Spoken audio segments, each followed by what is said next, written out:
Hello everyone, welcome back to another episode of Technologyglance.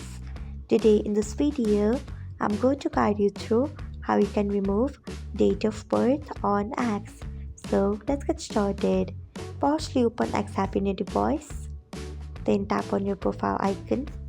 Next tap on profile. After that, tap on edit profile. Then tap on date of birth. Next you can see the option of remove date of birth. Tap on it, then tap on remove. Next tap on save.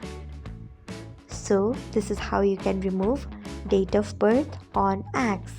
Thanks for watching.